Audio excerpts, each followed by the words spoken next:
अच्छा यार, आज का टॉपिक है बेसिकली कंटेंट टाइप। ये बेसिकली हमारे जो HTTP की रिक्वेस्ट है उसके अंदर इसको बेसिकली कंटेंट टाइप है क्या। ये बेसिकली हमारे पास जो एक है हेडर की प्रॉपर्टी होती है HTTP की रिक्वेस्ट के अंदर, जो हम पोस्टमैन से सेंड करते हैं, एक्सियोस से सेंड करते हैं, कर्ल यूज़ करते हैं, इसके अलावा लॉरावेल वाले गैजल यूज़ करते हैं, HTTP क्लाइंट यूज़ करते हैं, डिफरेंट लाइब्रेरीज है। ईच लाइब्रेरी के अंदर ये जो कस्टम एक आपका स्टैंडर्ड है W3 का, ये स्टैंडर्ड है, उसके अंदर कंटेंट टाइप की प्रॉपर्टी होगी ही होगी। अब ये प्रॉपर्टी बेसिकली है क्या, नॉर्मली हम इसके साथ इतना इंटरेक्ट नहीं करते, बट इसको एक्सप्लेन करने का पर्पस ये है कि आपको पता हो कि ये प्रॉपर्टी क्या है, आप इसको कैसे मॉडिफाई कर सकते हैं, इसको यूज़ कैसे कर सकते हैं। ये बेसिकली प्रॉपर्टी यूज़ इस वजह से होती है कि जब आप बेसिकली क्लाइंट होते हैं, ठीक है, क्लाइंट से जब सर्वर को रिक्वेस्ट सेंड की जाती है तो आप बेसिकली बता रहे होते हैं सर्वर को कि आपके पास जो डाटा आना है वो किस टाइप का आना है। नॉर्मली ये जो चीज़ है वो सर्वर इटसेल्फ, क्लाइंट और सर्वर जो है वो इटसेल्फ हैंडल कर रहे होते हैं। आप जिस टाइप में डाटा आपने सेट किया होता है, सर्वर ऑटोमेटिकली उसको जज करके उसको उसके अकॉर्डिंगली अकोमोडेट करता है। बट कुछ केसेस के अंदर बेसिकली क्या होता है कि सर्वर जो है वो रिस्ट्रिक्ट कर देता है आपको कि जस्ट मेरे पास वन टाइप का डाटा ही आएगा, इसके अलावा आप कोई और टाइप सेंड नहीं कर सकते। आप जैसे सेंड करते हैं वो आपको एरर थ्रो कर देता है, ठीक। तो बेसिकली इसमें हमारे पास वैसे तो काफ़ी टाइप्स हैं जो जनरली आज यूज़ हो रही हैं आजकल में, वो 3 है, जिसमें सबसे जो फेमस है वो जेसन है हमारे पास। उसके बाद हमारे पास फॉर्म डाटा है, और उसके बाद है हमारे पास यूआरएल कोडेड डाटा जो है XFORM, जिसको हम डाटा बोलते हैं। बेसिकली हम वन बाय वन तीनों को जो है वो डिस्कस करेंगे, ठीक है। इसके अलावा एक और भी डाटा है, अगर आप में से किसी ने उसका यूज़ किया हो, XML फॉर्मेट भी अगर आपने सुना, वो भी होता है। वो जेसन से पहले वो यूज़ होता था, जेसन उसके रिप्लेसमेंट में इंट्रोड्यूस करवाया उन्होंने ना। तो सबसे पहले हम फर्स्ट टाइप को डिस्कस करते हैं। बेसिकली इसमें क्या है कि जब डेटा आप सेंड करते हैं रिक्वेस्ट में, पोस्ट मेथड में, तो जो हमारी कंटेंट टाइप है वो एप्लीकेशन बैकस्लैश ये XWW फॉर्म, इस टाइप में आपके कंटेंट हेडर शो हो रहा होता है। अब जो डेटा इसके अंदर बेसिकली जा रहा होता है वो बेसिकली एक सिंगल क्यूरी फॉर्मेट में जा रहा होता है। स्ट्रिंग होती है, वन स्ट्रिंग होती है क्यूरी फॉर्मेट में, जिसमें आपका की वैल्यू पेयर होता है। की होती है आपका नाम और वैल्यू उस की क्या वैल्यू जाएगी। लेट्स फिर जैसे कि मैं फर्स्ट नेम सेंड करना चाह रहा हूँ, ठीक है, तो उसमें बेसिकली जो मेरा डाटा सर्वर को जाएगा उसमें मेरी की होगा मेरा फर्स्ट नेम, जैसे भी आप अंडरस्कोर, जैसे भी वो आपकी मर्जी है, ठीक है, इक्वल टू उसकी वैल्यू हो जाएगी उसके साथ, ठीक है। अगर मोर देन वन कीज आप वैल्यू सेंड कर रहे हैं तो वो डिफरेंशिएट करता है विद एन ऑपरेटर के साथ। मतलब एक वैल्यू पेयर की इक्वल टू वैल्यू पेयर, एक पेयर कंप्लीट हो गया। अब अगला पेयर जब इसके साथ कंकैट होगा वो कंकैट होगा एंड ऑपरेटर के साथ, जिससे सर्वर को आइडिया होगा कि यहाँ पे मेरा एक पेयर एंड हो गया, ठीक है, और नेक्स्ट मैंने दूसरा पेयर जो पिक करना है वो एंड से ऑनवर्ड जो मेरा दूसरा पेयर मैंने पिक करना है। बेसिकली जो एंड है वो separator, as a separator use होता है बिटवीन पेयर्स के इसके अंदर, ठीक है। अब इसके अंदर कुछ इसको हम मजीद इसको जो है कि उसको सर्वर कैसे हैंडल करता होगा, क्या उसको मतलब उसका मैकेनिज्म क्या है, हर लैंग्वेज का डिफरेंट है उसके अंदर। जैसे PHP जो है वो बेसिकली क्या करते होगा इस केस के अंदर, वो सबसे पहले आपको स्प्लिट करती होगी string as a and operator की बेस के ऊपर, वो स्ट्रिंग को स्प्लिट करती होगी।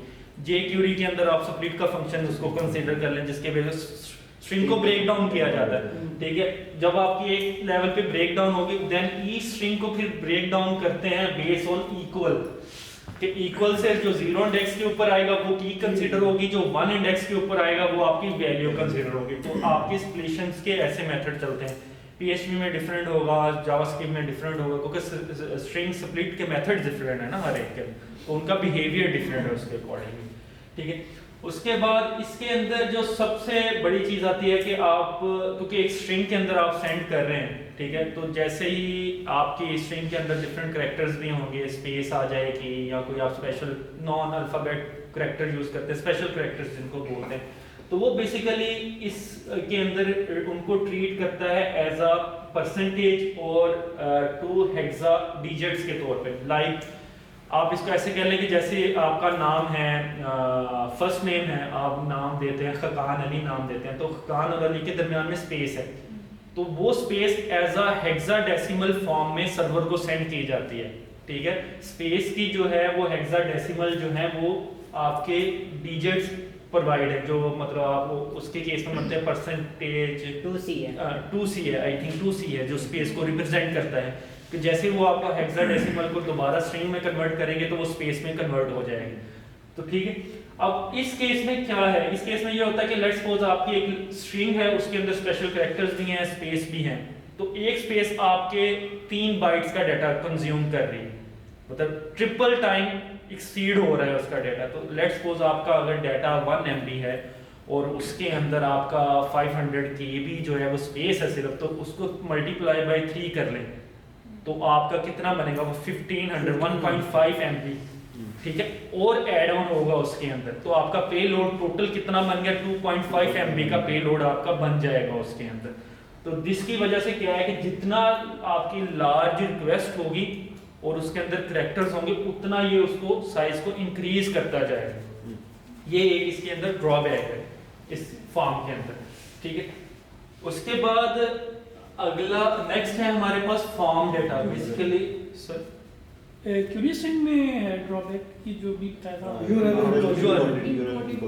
हाँ, उसके नेक्स्ट जो दूसरी एग्जांपल है वो मल्टी पार्ट फॉर्म डेटा है, जो नॉर्मली हम यूज करते हैं फाइल अपलोडिंग के अंदर।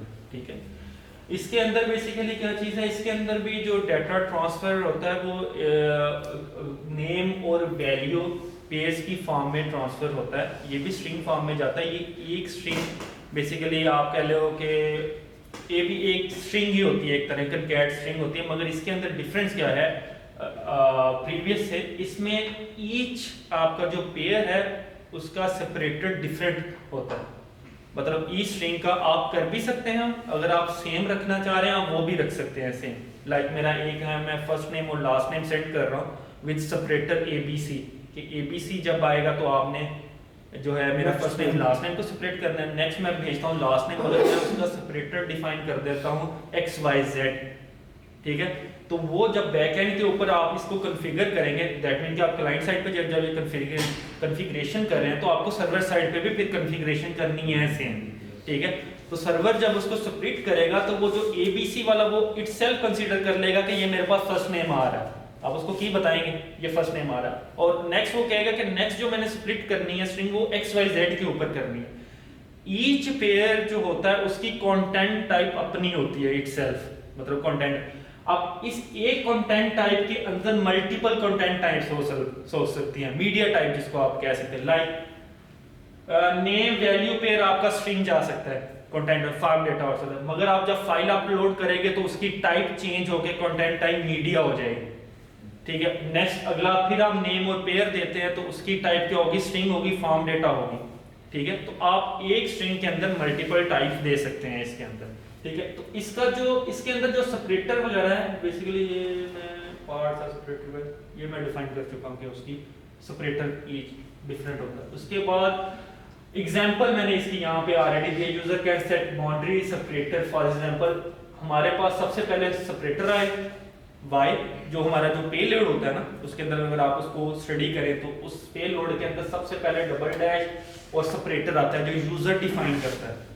ठीक है, नॉर्मली हम डिफाइन नहीं करते क्योंकि हमारे लाइब्रेरीज जो हैं, कर्ल है, एक्सियोस है, HTTP क्लाइंट है, उन्होंने प्री डिफाइंड ये डिफॉल्ट कॉन्फ़िगरेशंस रखी होती हैं अपने पास, मगर अगर आप उनको ओवरराइड करना चाहें तो आप उनकी कॉन्फ़िगरेशन पे जाकर उनको ओवरराइड कर सकते हैं। ठीक है, मगर अगर आप डिफॉल्ट कॉन्फ़िगरेशन के साथ उनको देखेंगे तो सबसे पहले जब पे लोड आपके नेटवर्क रिक्वेस्ट में जा रहा होता है, उस पर जो पे लोड जा रहा होगा उसमें सबसे पहले जो आएगा वो आपका आएगा बाउंड्री सेपरेटर आएगा। ठीक है, उसके बाद आपका आता है कॉन्टेंट डिस्पोजिशन आता है, जिसमें वो आपको बताता है कि ये वाला जो मेरा कंटेंट है आगे सेपरेटर के बाद जो कंटेंट है वो किस टाइप का है। मैं यहाँ पे बता रहा हूँ कि वो फॉर्म डेटा टाइप है। उसके बाद उसका आ जाएगा नाम, की और उसकी वैल्यू। ठीक है। और उसके बाद फिर सेपरेटर है, ये रिपीट होगा अनटिल अनलेस जब तक आपका वो पेलोड है, ठीक है। अब इसके अंदर अगर आप इसको प्रीवियस वाले के साथ कंपेयर करें तो इसके अंदर हमारे पास कितना एक्स्ट्रा डेटा जा रहा है, सेपरेटर जा रहा है, ठीक है। फिर हर की वैल्यू पेयर का जो है हमारे पास उसका कंटेंट जा रहा है कि वो किस टाइप का है, ठीक है। और उसके बाद नेम और वैल्यू जा रही है आपके पास, ठीक है। और अच्छा इसमें अंदर ही आ गया, हम एट द एंड कंक्लूजन में हम तीनों को देखेंगे कि हमने बेसिकली कौन सा यूज करना चाहिए, ड्रॉबैक क्या है, कंपैरिजन करेंगे एट द एंड, ठीक है। मैं अभी भी थोड़ा सा कर रहा हूँ कंपैरिजन, मगर एट द एंड हम डिटेल कंपैरिजन करेंगे। तो ये बेसिकली हमारे पास फॉर्म डेटा होता है इसके अंदर, ठीक है। उसके बाद हमारे पास आता है जेसन डेटा, जो है ना जेसन टाइप हमारे पास आती है। इसमें बेसिकली क्या होता है, जो आपका जेसन ऑब्जेक्ट होता है उसको आप स्ट्रिंगीफाई करके स्ट्रिंग फॉर्म में कन्वर्ट करके आप as a string JSON object जो है वो आप सेंड करते हैं सर्वर साइड के ऊपर, ठीक है। इसमें स्ट्रिंग जो है वो आपकी कंटेन कर, क्योंकि ऑब्जेक्ट आपको हमेशा कंटेन करता है की वैल्यू पेयर्स के ऊपर, ठीक है। तो हम आपका ऑब्जेक्ट जो है वो जो स्ट्रिंग है वो कंटेन करेगी की वैल्यू पेयर्स।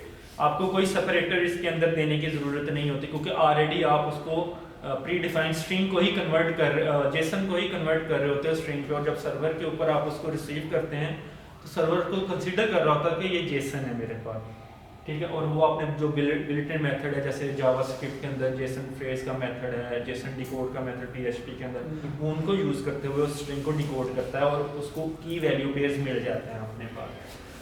इस केस के अंदर हम कोई एक्स्ट्रा डेटा सेंड नहीं करते, just to the point data की वैल्यूज का डेटा आपके पास जाता है। अगर उसके अंदर कोई स्पेशल कैरेक्टर्स भी आप भेज रहे हैं तो वो उसको कन्वर्ट नहीं करता, किसी तरह से भी उसको कन्वर्ट नहीं किया जाता।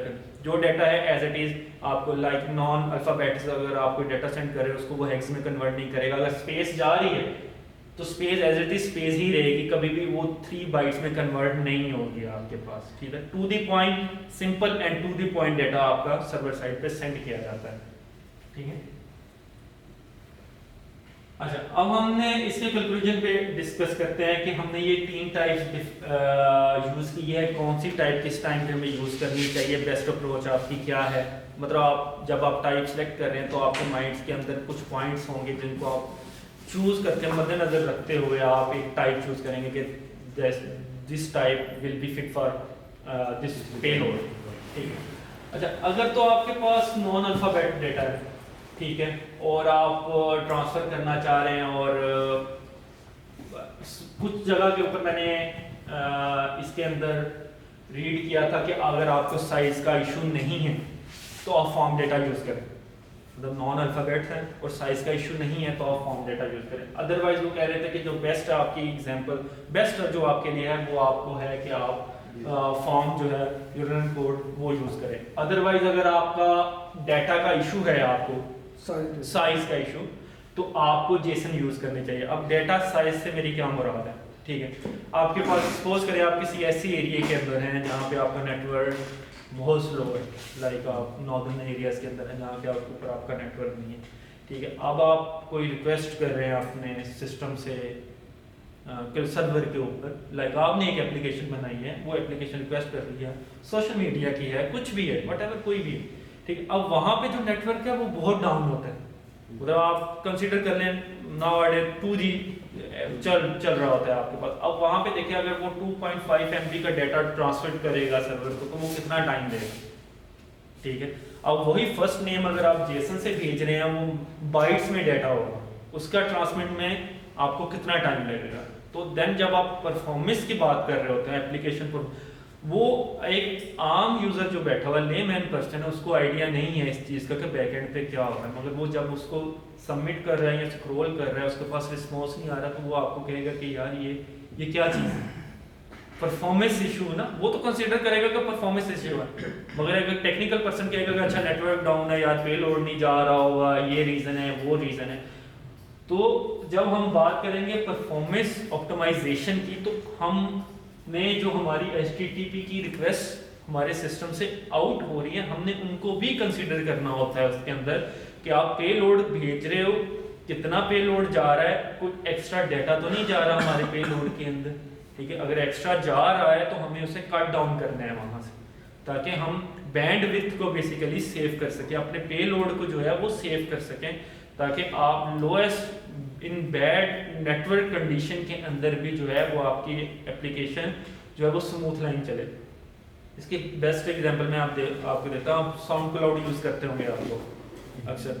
कभी साउंड क्लाउड को 2G के ऊपर यूज़ करना, साउंड क्लाउड कभी भी चोक नहीं करता। वो इवन के आपको 2G के ऊपर भी जो है वो स्ट्रीम के साथ विदाउट एनी बहुत ज़्यादा इंटरप्शन नहीं, मतलब होगी इतनी ज़्यादा नहीं इंटरप्शन, वो आपको सॉन्ग जो है वो मतलब आपके स्ट्रीम हो रहे होते हैं। उसको कंपेयर करना गाना ऐप के साथ। गाना ऐप किसने यूज़ की होगी? गाना है, और इसके अलावा स्पॉटिफाई मैंने वो यूज़ नहीं किया है सच।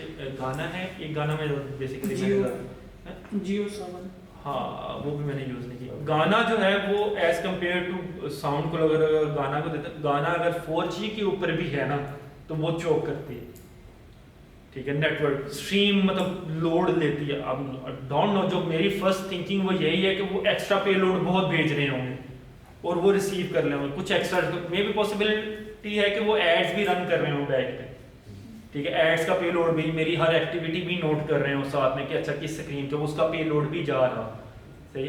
तो उनकी ये ऐप जो है, जब वो डाटा कलेक्ट कर रहे हैं, ठीक है, अपनी ऐप को बेहतर बनाने के लिए डाटा कलेक्ट कर रहे हैं, मगर बीइंग कस्टमर मैं अनोइंग हो रहा हूँ इस चीज़ से कि भाई मेरा पास 4G है, नेटवर्क स्ट्रॉन्ग है, यूट्यूब सही चलती है मेरे पास, मगर गाना ऐप क्यों चॉक कर रही है। तो देन मैं एक यूज़र जो है वो कन्वर्ट हो गया है गाना से साउंड क्लाउड के। क्यों? क्योंकि 2G भी है, मैं ट्रैवल करता हूँ, कहाँ भी जा रहा हूँ 2G है मेरे पास, तो वो बिल्कुल परफेक्ट काम करते हैं। तो इस वजह से हमें अपने किसी भी नेक्स्ट प्रोजेक्ट के अंदर जब आप कंटेंट टाइप चूज़ कर रहे होते हैं तो आपने ये 2 से 3 बातें देखनी है कि कोई एक्स्ट्रा पे लोड तो नहीं जा रहा, ठीक है, मेरी एप्लीकेशन पे इसके परफॉर्मेंस का क्या इशू बनेगा, ठीक है। और फर्दर जो है कि अगर मैं, ठीक है, मुझे परफॉर्मेंस का इशू नहीं है, मुझे कोई इशू नहीं है, तो देन जो अप टू डेट जो ट्रेंडिंग चीज़ चल रही है, जो जिसको कम्युनिटी ज़्यादा प्रमोट कर रही है, तो आपने उस चीज़ को यूज़ करना है जो कि जेसन है, जिसको कम्युनिटी जो है वो ज़्यादा मतलब फिजिबल समझती है, जिसके ऊपर ज़्यादा वर्क हो रहा आपका। लाइक अगर कुछ सिस्टम अभी भी XML यूज़ कर रहे हैं, Node.com के सिस्टम बने हुए हैं XML में, वो प्रेफर करते हैं कि XML को यूज़ किया जाए, मगर अगर ओवरऑल आप कम्युनिटी की बात करें, जो डेवलपमेंट हो रही है वो जेसन के अंदर हो रही है सारी की सारी चीज़ें। तो आपने ये 2 से 3 पॉइंट्स जो हैं इसको मद्देनज़र रखना है जब भी आपने कंटेंट टाइप चूज़ करनी है। सो ये मैंने कुछ रेफरेंस लिंक भी दिए जहाँ से मैंने स्टडी किया था, कुछ और भी थे, मैंने वो समझा वो एम ही लिखे हुए फ़ायदा नहीं, तो इस वजह से मैंने चलो ये 2 दे दिया कि अगर आप कोई रीड करना चाह रहा है तो वो ये मैं शेयर कर दूँगा ग्रुप में, वो रीड कर लें। फरकान भाई, आपने कहा था कि जो ऑब्जेक्ट होता है वो की वैल्यू में रिटर्न करता है, इसको एलैबोरेट करेंगे? देखें, आपके पास जो ऑब्जेक्ट होता है ना, जेसन ऑब्जेक्ट जो होता है, अच्छा, जस्ट आप स्पेसिफिक हो रहे हैं जेसन ऑब्जेक्ट पे। हाँ, ऑब्जेक्ट बेसिक ऑब्जेक्ट जो है ना, ऑब्जेक्ट डाटा टाइप जो ऑब्जेक्ट की बात कर रहा था, वो हमेशा की और वैल्यू पेयर ही होती है आपकी। अरे भी जो आप है वो भी की वैल्यू होती है, वो की वैल्यू नहीं भी होती है, एसोसिएटिव अरेज और डिफरेंट उसके अंदर कॉन्सेप्ट आ जाते हैं। मगर जो जेसन जा रही है वो जेसन ऑब्जेक्ट होता है, वो हमेशा आपका की वैल्यू पेयर्स के अंदर होगा। हकान भाई जेसन यूज़ कर रहे हैं, पर जेसन का भी तो कोई ड्रॉबैक होगा ना? देखिए, जेसन का, अब जेसन को डिकोड करने के लिए वो अब एक्सटर्नल लाइब्रेरीज जैसे हैं, जेसन फ्रेज का फंक्शन है, वो भी बेसिकली एक फंक्शन है ना, वो फंक्शन है, दैट मीन कि वो लाइब्रेरी है Node.js की, जावास्क्रिप्ट की लाइब्रेरी है जो उसको डिकोड कर रही है। PHP का जैसे है वो जेसन डिकोड का फंक्शन, अंडरस्कोर डिकोड का फंक्शन है, वो भी एक उसका बिल्ट इन फंक्शन है जो बनाया हो। ज़ाहिर एक्सटर्नल लाइब्रेरीज तो यूज़ होती हैं उसको डिकोड करने के लिए, मगर एज कम्पेयर टू अगर आप स्प्लिट के अकॉर्डिंगली देखें तो बेस्ट है। मतलब आप पहले एक स्ट्रिंग को एक लेवल पे स्प्लिट कर रहे हो, फिर आप दूसरे लेवल पे उसको स्प्लिट कर रहे हो। हाँ, इसमें एक और भी है, अगर स्ट्रिंग के अंदर आपने सेपरेटर एट द रेंज दिया हुआ है या आपने कोई भी दिया और आपकी वो स्ट्रिंग के अंदर कंटेन करता है, तो आपका जो रिक्वेस्ट रिसीव हो रही है वो क्योंकि उसे सेपरेटर पहले मिल जाएगा, तो डेटा सारा आपका मिसमैच हो जाएगा, जो आपने सेंड कुछ और किया होगा, रिसीव कुछ और होगा आपको, क्योंकि सेपरेटर आपका ऑलरेडी वैल्यू के अंदर एग्जिस्ट करता है। मेरा पॉइंट में थोड़ा इसमें कंफ्यूजन है, और फॉर एग्जांपल हम मीडिया फाइल सेंड करते हैं हाँ। जेसन के थ्रू, तो क्या हम वो एक्सपेक्ट नहीं आता, हम उसी फॉर्म डाटा यूज़ कर रहे होते हैं, तो वो इशू नहीं नहीं, आप इसके अंदर डिबेट जो है ना वो सेपरेट है। मीडिया फाइल आप फॉर्म डेटा को हम प्रेफर करते हैं कि क्या फॉर्म आपने डेटा क्या को कि वो कितना- बाइनरी फॉर्म में उसको सेंड कर रहा होता है, ठीक है। मगर आप उसको वो स्ट्रिंग बेस 64 में भी सेंड कर सकते हैं, जिससे आप दोबारा बना सकते हैं। जेसन में जब आपने सेंड करना, अच्छा अब जब जेसन में आप स्ट्रिंग सेंड करेंगे 64 तो उसका पेलोड का साइज एज कम्पेयर टू जो आप बाइनरी सेंड कर रहे हैं फॉर्म डेटा की फॉर्म में, उससे कम होता है हमेशा। हम क्योंकि इस वजह से सेंड करते हैं फॉर्म डेटा में कि हमें जब सर्वर के ऊपर रिसीव होते वो ऑटोमेटिकली उसको फाइल में कन्वर्ट करके आपको दे रहा होता है, फाइल का ऑब्जेक्ट दे रहा होता है। अब जेसन के अंदर हमें नलायकी समझ लें कि हमें उसको कन्वर्ट करना पड़ता है, तो हम कहते हैं जान छोड़ो, क्या करना है कन्वर्ट करके, हमें जब फाइल जो मिल रही है वो करें उस चीज़ की ना। ये जो मोबाइल ऐप में जो जेसन इनकोड जेसन डिकोड करके डाटा सेंड और रिसीव करते हैं, तो इनके इसमें वो क्या चीज़ होता है, डाटा को किस तरह से वो डिकोड और इनकोड का प्रोसेस होता है, मींस कि जिस तरह से यूआरएल इनकोडेड वो डाटा को उसके स्ट्रिंग सेपरेटर के साथ, इसमें वो ये चीज़ करता है कि नहीं? ये बात हो गई, मोबाइल आपका क्लाइंट होता है, ठीक है, और जो सर्वर होता है वो मतलब जो उसको रिसीवर होता है आपका, ठीक है। तो क्लाइंट से जब भी डेटा जाएगा तो सर्वर ने उसको डिकोड करना है, क्लाइंट ने नहीं करना, स्ट्रिंग में जाएगा हमेशा डेटा। ये जो हमने अभी टाइप्स डिस्कस की हैं ये स्टैंडर्ड है। आप मोबाइल ले लें, आप विंडो ऐप्स ले लें, आप कोई भी मतलब ऐप ले लें, टेक ले लें, उसके अंदर ये स्टैंडर्ड हमेशा यूज होंगे। जेसन अगर डाटा सेंड होगा तो वो हमेशा ऑब्जेक्ट स्ट्रिंग में डाटा ट्रांसफर होगा, चाहे वो मोबाइल है, मीडियम है, चाहे वो आपकी वेबसाइट है, चाहे वो आपका इवन कि PS5 भी अगर कोई डाटा ट्रांसफर कर रहा है तो वो अगर जेसन फॉर्म में कर रहा है तो जेसन ऑब्जेक्ट फॉर्म में ट्रांसफर होगा डाटा हमेशा। ये स्टैंडर्ड है W3 का। ये स्टैंडर्ड कभी भी किसी एक स्पेसिफिक प्लेटफॉर्म के लिए चेंज नहीं होते हैं। हाँ, ये जरूर हो सकता है कि अगर माइक्रोसॉफ्ट है या एप्पल है वो अगर अपने सेपरेट बनाना चाहें और वो फोर्स करें तो वो सिर्फ उन्हीं के लिए होंगे और उन्हीं के सिस्टम के लिए होंगे, वो ओवरऑल नहीं होंगे। चलो मतलब अगर लाइक जो ऐप है वो अगर एप्पल पे चल रही है तो वो एप्पल पे ही चलेगी सिर्फ, फिर और किसी पे में नहीं चलेगी, विंडो में नहीं चल सकती, कहीं मोबाइल पे नहीं चल सकती, कहीं में नहीं चल सकती, क्योंकि वो उनके स्टैंडर्ड है, वो यूनिवर्सल नहीं है, तो वो सिर्फ उसी को फॉलो करेंगे। सर जी बाय डिफ़ॉल्ट क्या टाइप होती है जब भी कोई हम रिक्वेस्ट करते हैं, उसमें टाइप क्या होगी बाय डिफ़ॉल्ट? ये हर लाइब्रेरी जो आप एक्सटर्नल यूज कर रहे हैं उसके अकॉर्डिंगली डिफरेंट। एक्सियोस के अंदर जेसन होती है, HTTP क्लाइंट के अंदर भी जेसन ही होती है, कर्ल के अंदर आपको सेट करनी पड़ती है। वो लाइब्रेरी के ऊपर होता है, किस तरह का वो उन्होंने डिफॉल्ट कॉन्फ़िगरेशन, आप चाहे तो उसको ओवरराइड कर सकते हैं। ये मगर गेट डिफॉल्ट हर लाइब्रेरी है, एक्सियोस है, HTTP क्लाइंट है, उनकी डिफॉल्ट कॉन्फ़िगरेशन में ये चीज़ सेट होती है। और सर्वर फिर ऑटोमेटिकली जो कंटेंट टाइप को हीट हो गया, कंटेंट टाइप को रिसीव करके उसके अकॉर्डिंगली फिर उसको करता है। लेट्स सपोज आप एक्सपेरिमेंट ये रन कर सकते हैं, कंटेंट टाइप है जेसन दे, ठीक है, मगर डेटा आप सेंड करते हैं स्ट्रिंग फॉर्म में से, फिर बिहेवियर चेक करें, डिफरेंट एक्सपेरिमेंट रन करके, तो फिर सर्वर क्या करता है? सर्वर कुछ भी नहीं करेगा, वो एरर ही देगा।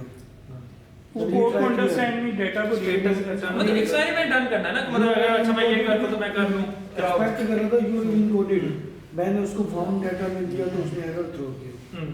ये चीज ये मतलब ये कुछ हमें समझ नहीं आई। खकान भी वो मेरी PHP के थ्रू सिंपल पोस्ट की रिक्वेस्ट जा रही है, मैं उसमें डाटा कंटेंट टाइप नहीं डिफाइन करता, तो सर्वर उसे क्या लेगा? नहीं, आपकी कंटेंट टाइप होती है हमेशा डिफाइन कर डिफाइन नहीं, मतलब आप कौन सी लाइब्रेरी की बात कर रहे हैं? सिंपल प्रोसीजरल PHP, मतलब PHP जिस तरह वर्डप्रेस में यूज होती है, अब कर्ल की यूज करते हैं आप? कर्ल के अंदर भी आप डिफाइन ये कह रहे हैं कि फॉर्म HTML में फॉर्म हमारा होता है, फॉर्म के जब सबमिट करते हैं वो बेसिकली उसके अंदर वो फॉर्म डेटा मेरे ख्याल में लेगा। अगर HTML5 की बात करें ना तो वो form data default by default form data ले रहा होता है वो, जब आप उसके फॉर्म के टैग के अंदर होता है, मेरे ख्याल में है शायद, या शायद आप उस Laravel में तो नहीं होता है ना HTTP। नहीं, अगर आप फॉर्म डेटा नहीं होगा, क्योंकि जब आप टाइप डिफाइन करते हैं तो आपको फॉर्म के टैग के अंदर specifically multi part backside form data define करना पड़ता है। वो तो मीडिया के लिए होता है। हाँ, वो डिफाइंड अगर देखें ना, अगर आप डिफॉल्ट फॉर्म डेटा टाइप हो HTML के फॉर्म के अंदर तो फिर सही कह रहे हैं। हाँ जी, हाँ जी। तो फिर क्या हो कि वो define करना पड़ता है। आपको कहे नहीं, आपको एरर ना दे कि भाई आप ये करो, वो मेरे ख्याल में वो जो है ना URL यूआरएल इनकोड का जो है वो यूज कर रहा होगा, जेसन नहीं कर by default by default URL कोई अगर वो मीडिया वाला हमें ना बताना पड़ता वो बाय डिफॉल्ट जाएगा तो हम क्यों बताएं? चलो, लेकिन वो ये फास्टिफाई के ऊपर बाय डिफॉल्ट वो जेसन ही लेते हैं। हाँ जेसन। तो इसकी रीज़न है जो आपने बताई है, वो मुझे जो समझ आई है वो यही है कि डाटा को मतलब शॉर्ट करने के लिए शॉर्ट करने इंटरेक्शन जो है इंटरेक्शन मतलब देखें आज मतलब आप कोई भी फ्रेमवर्क चूज करते हैं, कोई भी लैंग्वेज अगर आप यूज करते हैं, क्यों करते हैं? कम्युनिटी देखते हैं सबसे पहले उसकी, इजी टू यूज देखते हैं कि कितना आप उसके साथ कंफर्टेबल, ठीक है, और सपोर्ट कितनी उसकी अवेलेबल है, और ट्रेंड क्या चल रहा है, उसका ट्रेंड है। आपने लारावेल क्यों यूज चूज की थी? क्योंकि ट्रेंडिंग में चल रही थी और इजी टू यूज था, बिल्ट-इन मेथड्स थे सारे, आपको कुछ ज़्यादा करने की ज़रूरत नहीं है, कनेक्शंस बनाने की ज़रूरत नहीं है। सेम लाइक इसी तरह जेसन है आपकी, ठीक, इजी टू यूज है, लाइट वेट है, लाइट पेलोड है, और कम्युनिटी इसको सपोर्ट करती है, मतलब प्रेफर करती है। मतलब आप किसी भी अगर डेव इन्वायरमेंट में काम कर रहे हैं किसी टीम के साथ, तो वो आपको हमेशा यही कहेंगे कि आपने जेसन यूज़ करना है। क्यों? कि वो easy to use light payload के साथ है और टू दी पॉइंट, मतलब आपने जो डेटा दिया एज इट इज़ वही डेटा, लॉस के चांसेस नहीं है उसके अंदर। अगर आप स्पेशल करैक्टर उसके अंदर भेज भी देंगे तो स्ट्रिंग कोई फर्क नहीं पड़ता किसी चीज़ से, क्योंकि स्ट्रिंग आपकी डिस्ट्रॉय नहीं होगी डाटा। और मैं उस दिन यूज़ करा था ना काफ़ी application, SMS application, SMS reminders के लिए, तो उन्होंने अपनी एपीआई में लिखा हुआ था कि आपने डाटा सेंड करना है, वो आपको सेंड करना है www यूआरएल उसके बगैर आप सेंड नहीं करना। हाँ, वो मतलब हर सर्वर का है ना, मतलब आप हम जो एप्लीकेशन वगैरह बनाते हैं हम उसमें अगर फोर्स करते हैं कि हम जेसन के थ्रू काम करेंगे सारा, वो तो हर मतलब प्लेटफॉर्म के अकॉर्डिंग में भी उनका स्ट्रक्चर या बिजनेस लॉजिक कुछ ऐसी हो जिसकी वजह से वो ये टाइप यूज कर रहे हैं, ठीक, ये उनका हर आर्किटेक्चर का जो चूज करने का जो होता है ना, वो मतलब उसका हर कंपनी का डिफरेंट होता है। अगर आप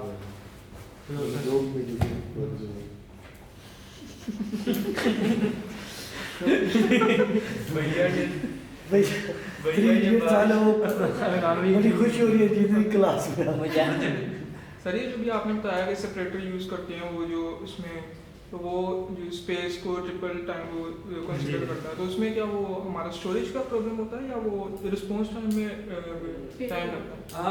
देखें स्टोरेज का भी प्रॉब्लम हो सकता है उसमें, और टाइम का भी प्रॉब्लम हो सकता है उसमें। सपोज करें आपका सर्वर के पास स्पेक्स नहीं है, मतलब 1 GB रैम का सर्वर आप यूज़ कर रहे हैं, लोएस्ट 512 MB वाला शेयर्ड सर्वर ले रहे हैं, और आपके पास पेलोड आ जाता है 700 वाला, 800 MB वाला आ जाता है, तो देन आपकी मेमोरी तो आउट होगी ना, क्योंकि पहली जो रिक्वेस्ट है वो रैम में करता है ना, स्टोर करता है ना, अकोमोडेट करते, तो फर्स्ट क्वेश्चन मेमोरी आउट होगी।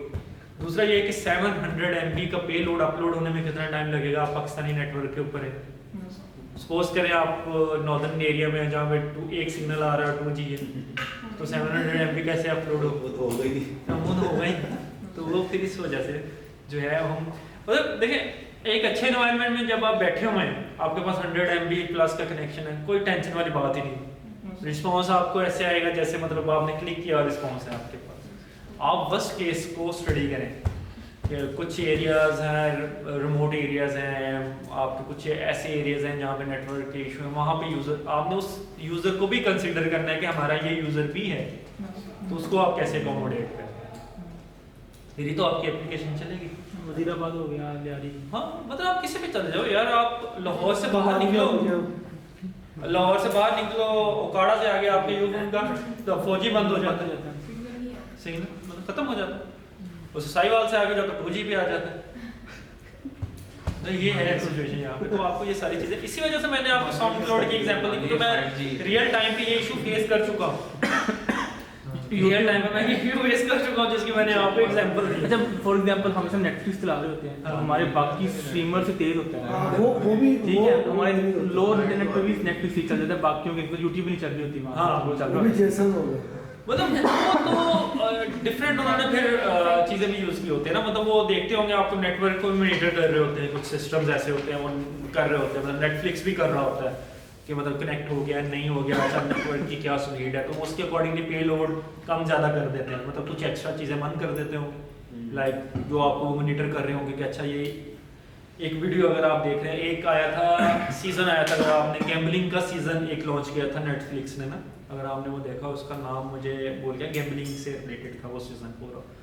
तो उससे रिलेटेड उन्होंने अपनी पूरी एनालिटिक रिपोर्ट पब्लिश की थी कि कितने % लोगों ने इंटरेस्ट लिया, ठीक है, सीजन के किस पार्ट के ऊपर कितने लोगों ने कितना टाइम स्पेंड किया गैम्बलिंग, उस पे फिर उन्होंने एक रिपोर्ट इशू की कि कितने % लोग इंटरेस्टेड हैं शॉर्ट मनी के अंदर, गैम्बलिंग के अंदर दुनिया में, ठीक है। तो वो आपका एक सेकंड मॉनिटर कर रहे होते हैं, जब आप पॉज कर लेते हैं तो वो तब भी देखते कि ये यहाँ पे कितनी देर इसने पॉज किया, वो किस सीन के ऊपर किया, ये भी करते हैं ये मैं बताऊंगा।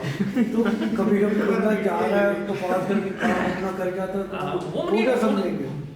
मुझे सब बड़ी बात भी है, उन्हें मैसेज भेज दिया जाएगा मैं काम करने जा रहा हूँ। साथ में डिफरेंट एक्टिविटीज होती है ना। देखें अब आप चले गए, वर्क से जा रहा है तो नहीं हो रही ना आपकी, नेटवर्क को ना पास करके जाएगा। तो वो कंसीडर करते हैं कि सिस्टम आइडियल स्टेट में, अगर आपकी माउस की एक्टिविटी है, थोड़ी सी भी वाइब्रेशन है, तो वो समझते हैं कि यूजर सीट पे एग्जिस्ट करता है, और डिफरेंट एल्गोरिदम्स चल रहे होते हैं इसके बैक पर, एक चीज नहीं होती कि उठ के चला गया।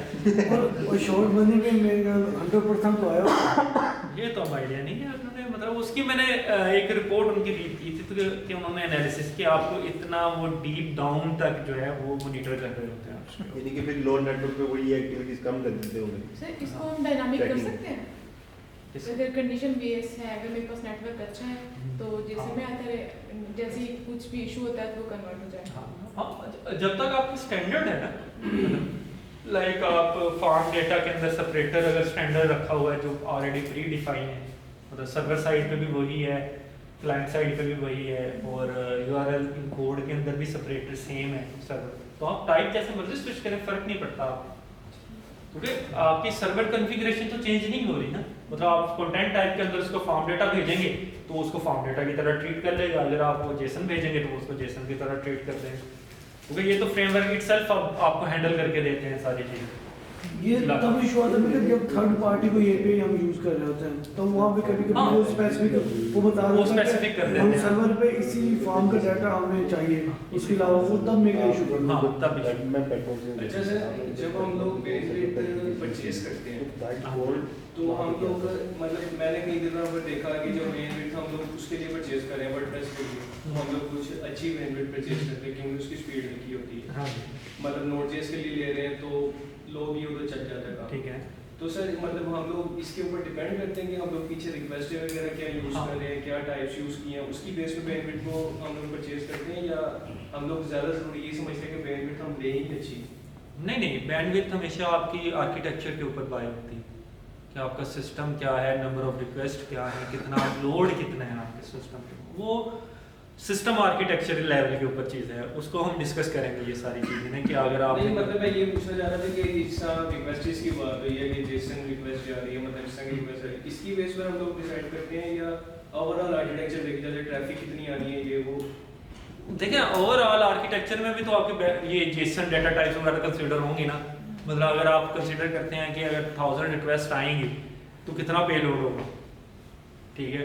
अगर आप कहेंगे अच्छा मैं अगर यहाँ पे ऑप्शन देखें, ठीक है, एक ऑप्शन तो ये है कि यार मेरे पास 1000 MB तक का पे लोड होगा, तो ठीक है उसके अकॉर्डिंग, मगर अगर आप स्पेसिफिक कर देंगे ठीक है यार मैं जेसन करूँगा 1000 MB को मैं कन्वर्ट करके 500 MB पे ले आऊँगा आर्किटेक्चर के ऊपर, तो फिर जो है वो बैंडविड्थ आपकी वैसे बाय होगी, ये मैटर करेगा।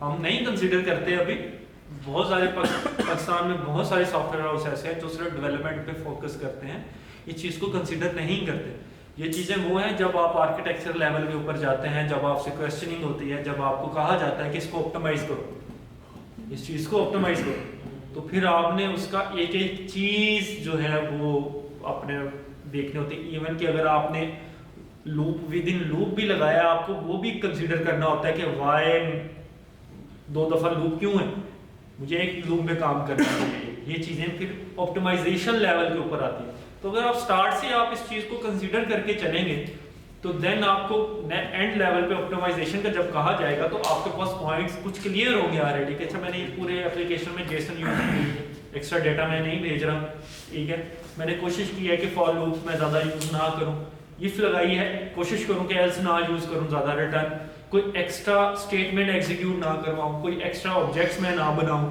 ठीक है। तो फिर ये सारे चेक्स होते हैं जो आपने चेक करने होते हैं। तो अगर आपको स्टार्ट से ये चीज़ें पता होंगी तो आप स्टार्ट से अपने प्रोजेक्ट को वैसे लेके चलेंगे। एक प्रोजेक्ट का आर्किटेक्चर कैसे बनता है, अगर मैं आपको कह दूं कि आज आपने एक फास्टिफाई का प्रोजेक्ट बनाना है नोड का, तो आप पहले सोचोगे कि डायरेक्टरी स्ट्रक्चर क्या होता है, वो किस बेस पे सोचोगे। आपके पास पॉइंट्स होंगे ना पहले कि अच्छा मैंने सर्विस और रिपोजिटरी बेस आर्किटेक्चर के ऊपर जाना, मैंने डीटीओज बनाने, मैंने टाइप्स डिफाइन करनी होगी। क्यों? क्योंकि आपको पहले इन चीज़ों का नॉलेज था।